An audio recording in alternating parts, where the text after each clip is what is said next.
Did you know you could finish songs a lot easier if you know how to freestyle rap? And this works for any genre of music. If you know how to freestyle, you can come up with lyrics and write songs and finish your songs easier for any style. When I was in high school, I would write raps in my notebook, but I was never able to finish my songs. I'd just be stuck in my notebook. I wasn't practicing my delivery. I wasn't practicing my flow. I wasn't practicing my enunciation.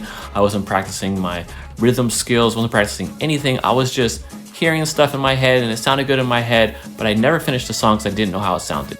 It wasn't until some older guys taught me how to freestyle in high school that I was able to start finishing songs. And I realized that freestyling is one of the only practices where you're learning how to come up with lyrics, learning how to work on your flow, learning how to work on your delivery, learning how to work on your rhyme skills and your ability to think on the spot, all with one practice instantly. Learning how to express your emotions, learning how to get in touch with yourself, learning how to get in touch with your subconscious. All these things happen when you're freestyling. And the other thing that freestyling helps with is how to connect to beats instantly in the moment, like how to connect emotionally, which is really good if you're songwriting with other people and you need to finish songs fast.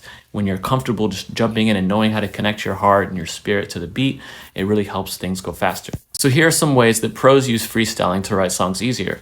Kid Laroi used to do this a lot, where he would freestyle a bunch of mumbles until he came up with a line, then he would stop it, and then he would punch in another line, do the same thing, mumble until he came up with things, and just stopping like that, doing line by line, freestyling line by line, punching in, recording like that. Another way to do it is to freestyle a bunch of mumbles over the entire beat and then pick your favorite and then write lyrics just to those flows so that you make sure that you have a roadmap for success with flows that you like. Another thing you can do is if you've already written a lyric, you can start off that lyric, use the cadence of that lyric, put on a beat, and start freestyling off that. My first song took me about 2 years to finish, but once I learned how to freestyle, I started being able to finish songs in 2 hours, an hour, and it really helps, especially trying to be a pro songwriter. It helps a lot.